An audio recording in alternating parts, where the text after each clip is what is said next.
Hello students, अस्सलाम वालेकुम। This is Junaid सौ और आप मुझे देख रहे हैं मेरे YouTube channel chemistry with MGS पर। स्टूडेंट्स, लास्ट टाइम हमने डिस्कस किया था सेकंड ऑर्डर ऑफ रिएक्शन की हमने बात की थी और उसमें हमने एक केस डिस्कस किया था, फर्स्ट केस, जिसमें when initial concentration of reactants are same, जब इनिशियल कंसंट्रेशन रिएक्टेंट की सेम होती है तो तब उसकी रेट इक्वेशन क्या आती है।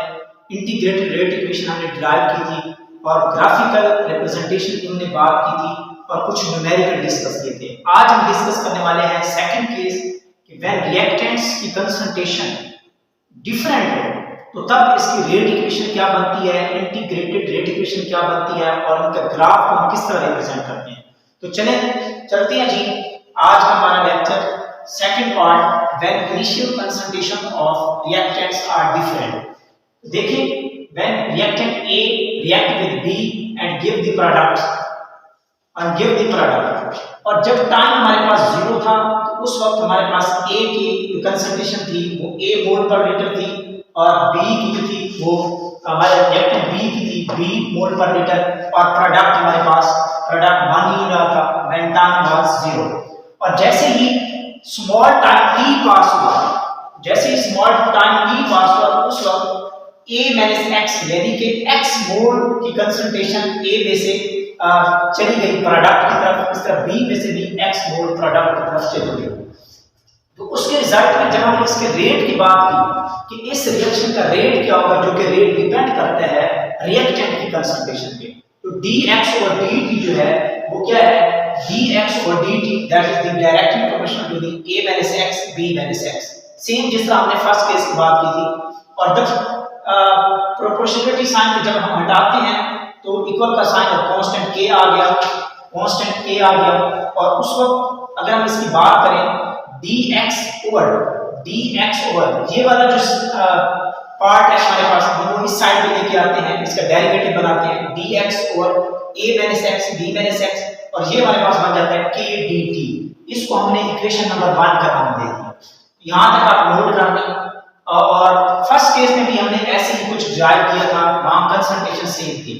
तो अब हम बात करते हैं कि देखिए यहां टू डिफरेंट कांस्टेंट हमने डिस्कस किए हैं, टू डिफरेंट वैल्यूज हैं a और b।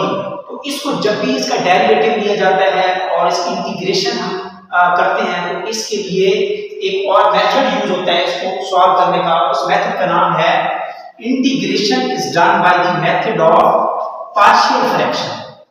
तो फिर हम इसकी इंटीग्रेशन करते हैं बाय पार्शियल फ्रैक्शन मेथड के थ्रू। हम इसकी क्या करते हैं, इंटीग्रेशन करते हैं। तो पार्शियल फ्रैक्शन मेथड क्या होता है, उसकी एक इक्वेशन है 1 over a minus x b minus x that is equal to a over a minus x plus b over b minus x। और यहां जो a एंड b हैं इनको कहा जाता है आर्बिट्रेरी कांस्टेंट। क्या होते हैं, आर्बिट्रेरी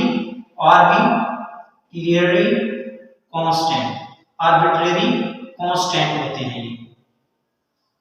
तो अब हम क्या करते हैं कि इसको जब भी लिखा जाता है, पार्शियल फ्रैक्शन मेथड है ये, इसको हम इसके थ्रू हम अपनी इक्वेशन को सॉल्व करेंगे। 1 over a minus x b minus x that is equal to a over a minus x plus b over b minus x। तो सबसे इंपॉर्टेंट ये होता है कि हम इसका जब डेरिवेटिव लेते हैं तो जब हम इसको क्या लेते हैं, अगर हम इसका एलसीएम ले लेते हैं a माइनस x और b माइनस x का जब एलसीएम लेते हैं तो ये a minus x b minus x आ गया और ये आंसर आ गया। अब ये वाला जो नीचे वाले पार्ट है उससे कैंसिल हो जाते हैं, तो उसके बाद हमें इक्वेशन मिलती है वो ये वाली मिलती है 1 that is equal to a b minus x plus b a minus x। इसको हमने इक्वेशन नंबर 3 का नाम दे दिया। अब हम क्या करते हैं कि हमें डिटरमाइन करना होगा ये जो आर्बिट्रेरी कांस्टेंट है a एंड b, इनकी वैल्यूज को हमने फाइंड आउट करना है। तो किस तरह कर सकते हैं, उसके लिए कंडीशन है कि लेट कर लेते हैं कि हमारे पास b माइनस x क्या है, 0 है। दो केसेस बना लेते हैं, टू केसेस, इतने टू केसेस बना लेते हैं, a की भी वैल्यू निकाल लेंगे और b की भी निकाल लेंगे। तो लेट कर लेते हैं b माइनस x, ये वाला फैक्टर हमारे पास क्या है, 0 हमने कर दिया। जब ये वाला फैक्टर 0 है तो ये टोटल फैक्टर क्या हो गया, ये वाला सारा ओवरऑल फैक्टर 0 हो गया। तो अब 1 इज इक्वल टू b, अब इसके इक्वल हो गया 1 is equal to b a minus x। अब क्योंकि b माइनस x जब 0 है तो इसका मतलब ये हुआ कि b that is equal to x, x को इस साइड पे लेके जाए तो b is equal to x। हमने क्या किया, x की जगह हमने b की वैल्यू पुट कर दी, 1 is equal to b a minus b अब हम एक कांस्टेंट वैल्यू निकाल सकते हैं, तो इसको यहाँ पे डिवाइड कर दें, ये हमारे पास है b कांस्टेंट की वैल्यू हमारे पास आ गई है। इस तरह सेम हमने क्या करना है, जहां हमने b माइनस x 0 लिया था, यहां क्या कर लेंगे, लेट कर लेंगे तो a minus x that is equal to 0। जब ये 0 है तो ये वाला फैक्टर सारे का सारा ओवरऑल ये वाला फैक्टर 0 हो जाएगा। तो अब 1 is equal to a b minus x, और हमें पता है कि a माइनस x 0 है तो a is equal to x हो जाएगा। अब x की जगह पे a की वैल्यू पुट करेंगे तो ये हो जाएगा 1 ओवर b माइनस a, क्योंकि हमने कांस्टेंट की वैल्यू सेम फैक्टर निकालने के लिए हम क्या करेंगे, माइनस का साइन आ जाएगा तो ये रिवर्स हो जाएगा a माइनस b। तो b कांस्टेंट की वैल्यू भी आ गई, a कांस्टेंट की वैल्यू भी आ गई।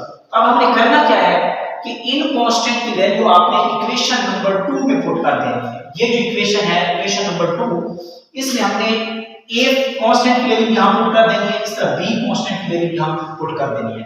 तो जब हमने ये हमारे पास इक्वेशन नंबर 2 है, अब हमने इसके क्या a की वैल्यू जब पुट की, a की वैल्यू क्या है -1 over a minus b, -1 over a minus b। तो -1 ओवर a माइनस b नीचे है, ये आ गया a माइनस b नीचे आ गया, और ये a माइनस x वैसे तो पहले भी था, प्लस इसी तरह आपने क्या करना है, b कांस्टेंट की वैल्यू क्या होती है 1 ओवर a माइनस b। जब ये पुट किया तो ये 1 ओवर a माइनस b आ गया, और वैसे ही डिवीजन के नीचे b माइनस x था तो ये फैक्टर आ गया। अब हमने क्या करना है, नाउ वी हैव डेरिवेटिव, हमने इसको क्या लेना है, डेरिवेटिव लेना है, यानी कि डेरिवेटिव फॉर्म में हमने इसको लिखना है। जब हमने इस इक्वेशन को derivative dx by a minus x b minus x that is equal to minus dx over इसका भी डेरिवेटिव इसका भी डेरिवेटिव, तो जब इन फैक्टर का डेरिवेटिव लेते हैं तो फिर आप देखिए कि ये वाला जो फैक्टर है, ये वाला फैक्टर आप देखिए कि इक्वेशन नंबर 1 की बात करता है तो हमने ये निकाला था dx over a minus x b minus x that is equal to k d, ये k dt के इक्वल था। तो जब ये वाला फैक्टर k dt के इक्वल है तो ये हमने वैल्यू पुट कर दी, और आप देखिए यहां से इसमें से भी और इसमें से भी a माइनस b का जो फैक्टर है, a माइनस b वाला जो फैक्टर है ये कांस्टेंट है, ये हमने इसको क्या ले लिया, हमने कॉमन ले लिया 1 ओवर a माइनस b, तो ये हमारे पास बच गया minus dx over a minus x plus dx over b minus x। तो ये वाला कांस्टेंट फैक्टर। अब हमने क्या किया, इसकी इंटीग्रेशन ले लेते हैं, क्या कहते हैं, integrating the equation, very important. अब हम आसानी से इसकी इंटीग्रेशन ले सकते हैं, यही वजह है कि हमने पार्शियल फ्रैक्शन मेथड यूज किया ताकि हम इसकी इंटीग्रेशन आसानी से ले सकें। अब हम कहते हैं इंटीग्रेटेड द इक्वेशन, हम इस इक्वेशन को क्या कर लेते हैं, इंटीग्रेट कर लेते हैं। जैसे हमने इंटीग्रेट किया 1 ओवर a माइनस b, अब इसको भी हमने इंटीग्रेट कर लिया, इस पार्ट को भी हमने इंटीग्रेट कर लिया। तो जैसे इंटीग्रेशन करते हैं तो आपको पता है कि जब इंटीग्रेशन इस dt फैक्टर की ली जाती है तो उस वक्त एक कांस्टेंट भी लगाया जाता है, तो वो कांस्टेंट भी आ गया। तो kt प्लस k और dt का जो इंटीग्रेशन होती है वो t होती है, kt प्लस z हमने कांस्टेंट ले लिया that is equal to 1 over a minus b। और जब इस फैक्टर का a माइनस x फैक्टर का हमने लास्ट टाइम में डिस्कस किया, जब इंटीग्रेट इसको करते हैं उस वक्त नेचुरल लॉग लगाया जाता है, क्या लगाया जाता है, नेचुरल लॉग। ये आ गया 1 over a minus b natural log of a minus x minus क्या हो गया, minus ln b minus x, ये आ गया इसका इंटीग्रेशन। अब हमने क्या किया, kt plus z constant that is equal to 1 over a minus b।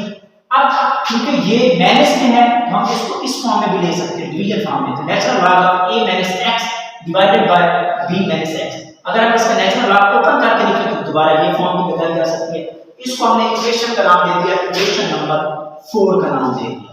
अब हम बात करते हैं कि हमने कांस्टेंट की वैल्यू निकालनी है, क्योंकि हम बनाते जा रहे हैं स्ट्रेट लाइन इक्वेशन बना रहे हैं, क्या बना रहे हैं, स्ट्रेट लाइन इक्वेशन। और जब हमारे पास स्ट्रेट लाइन इक्वेशन आ जाएगी तो तब हम इजीली हम अपनी ग्राफिकल रिप्रेजेंटेशन को शो कर सकते हैं कि इंटरसेप्ट क्या होगा, स्लोप क्या होगा, और एक्स एक्सिस पे क्या होगा, वाई एक्सिस पे क्या होगा, तो तब हमारा एक इंपॉर्टेंट ग्राफ आ जाएगा।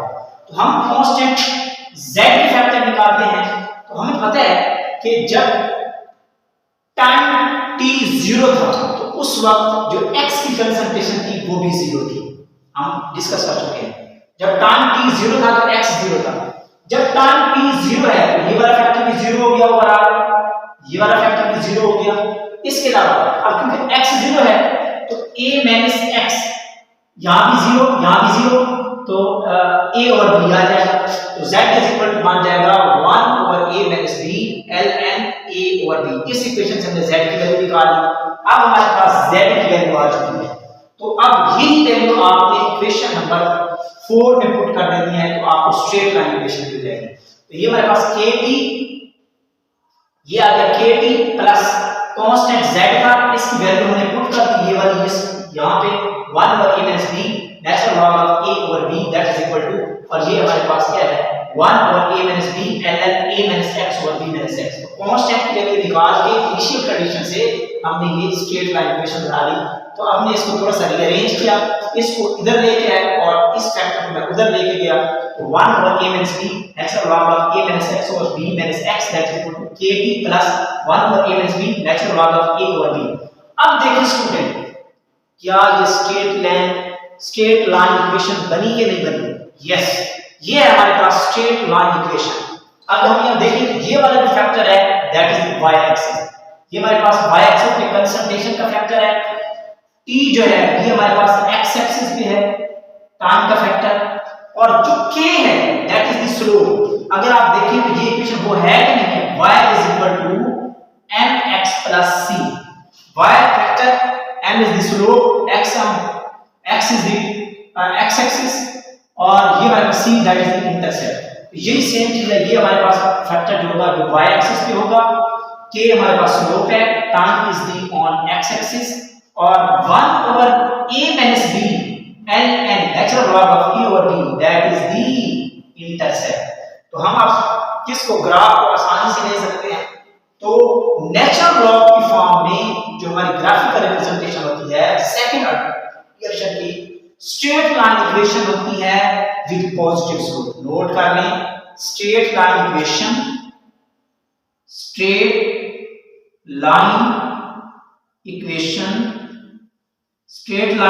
आ रही है विद पॉजिटिव स्लोप, और याद रखिएगा इसका जो इंटरसेप्ट होता है वो y एक्सिस को क्रॉस करके जाता है, जीरो नहीं होता, यानी कि 0 पॉइंट से पास आउट नहीं करता, ये किससे y एक्सिस से क्रॉस करके इसका इंटरसेप्ट बनता है। और वो इंटरसेप्ट क्या है, ये हमारे पास y एक्सिस है, ये हमारे पास एंगल थीटा है। अगर ये एंगल हमें दे दिया जाए तो हम आसानी से स्लोप भी डिटरमाइन कर सकते हैं tan थीटा की वैल्यू लेके। और ये हमारे पास x एक्सिस है और ये इंटरसेप्ट है जो कि हमारे पास क्या है 1 over a minus b ln a over b।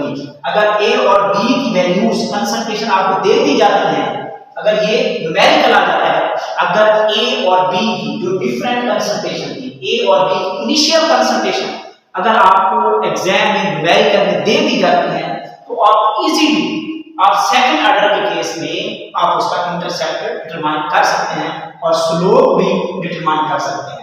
इस तरह y एक्सिस की वैल्यू भी आपके पास होगी, इंटरसेप्ट की वैल्यू, आप स्लोप को भी आसानी से फाइंड आउट कर सकते हैं। तो ये थी जी हमारे पास स्ट्रेट लाइन इक्वेशन, लेकिन ये जो स्ट्रेट लाइन इक्वेशन थी ये है नेचुरल लॉग की फॉर्म में। क्या है? नेचुरल लॉग की फॉर्म में है, लेकिन अभी भी इस केस में जो हमारे पास इंटरसेप्ट है वो जीरो नहीं है, इंटरसेप्ट जीरो नहीं है। तो हम इसको किस तरह एक और स्ट्रेट लाइन इक्वेशन बना सकते हैं जिसका इंटरसेप्ट जीरो होगा, यानी कि 0 पॉइंट में से लाइन क्रॉस करके ग्राफ बना दे।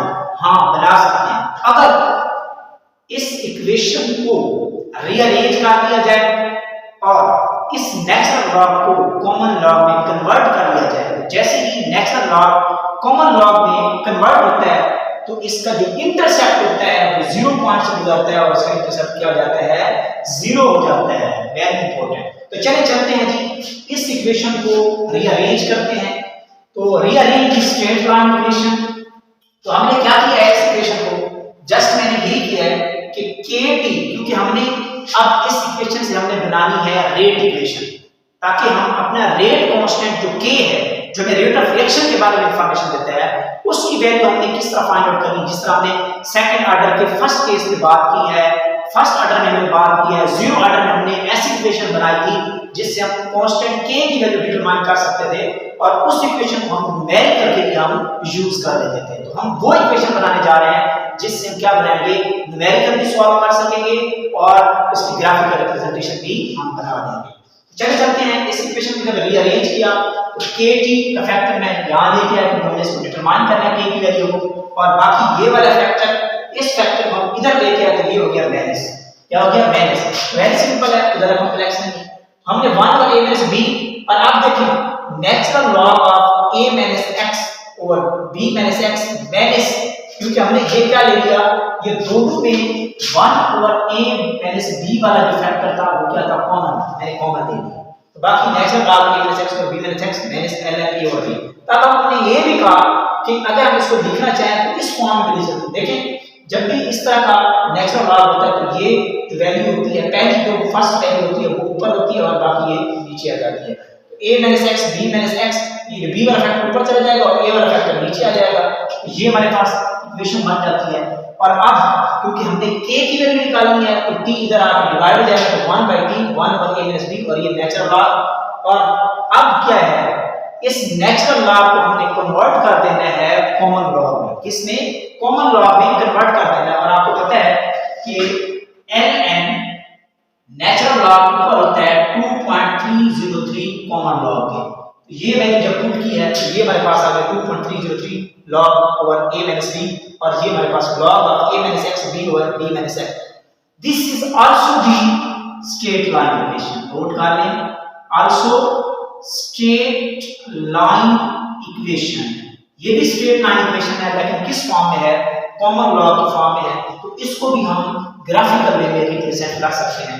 ये हमारे पास जो फैक्टर है, ये हमारे पास ये वाला फैक्टर ये y एक्सिस पे आता है, किस में आता है, y एक्सिस पे आता है, टाइम x एक्सिस पे होता है, क्योंकि इसका इंटरसेप्ट ग्राफिकल बिल्कुल स्ट्रेट लाइन 0 में से पास करते हुए चली जाती है। तो इसका जो इंटरसेप्ट है, इंटरसेप्ट जो है वो क्या है, intercept that is equal to 0।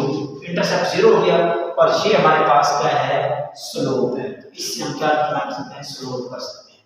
तो ये था जी आज का हमारा लेक्चर स्टूडेंट के सेकंड ऑर्डर का हमने सेकंड केस डिस्कस किया, जिसमें इनिशियल कंसंट्रेशन ऑफ रिएक्टेंट क्या होगी, डिफरेंट होगी। तो ये बहुत इंपॉर्टेंट है बीएस क्लासेस के हवाले से। जो आपका एग्जाम होता है ये डेरिवेशन आती है कि आपने क्या करना है, सेकंड ऑर्डर के केस में व्हेन इनिशियल कंसंट्रेशन और डिफरेंट, आप इक्वेशन को स्ट्रेट लाइन इक्वेशन को डिराइव करें, ग्राफिकल रिप्रेजेंटेशन शो करें, और स्लोप के बारे में बताएं, इंटरसेप्ट क्या होगा, और यहाँ से किस टाइप का न्यूमेरिकल आ सकता है। इसको अच्छे तरीके से बाय लर्न हर्ट कर लें, नोट्स बना लें, 1 by 1 आप पॉइंट अच्छे तरीके से नोट कर लें। तो इंशाल्लाह नेक्स्ट हमारी जो लेक्चर होगा वो हम डिस्कस करेंगे कि इस सेकंड ऑर्डर की कैरेक्टरिस्टिक्स क्या है, यानी कि हमने इसको रिवाइज करना है, इस सेकंड ऑर्डर की कैरेक्टरिस्टिक्स क्या है, और देखेंगे कि कौन कौन सी ऐसे एग्जांपल्स हैं जो सेकंड ऑर्डर को फॉलो करती हैं, सेकंड ऑर्डर को शो करती हैं।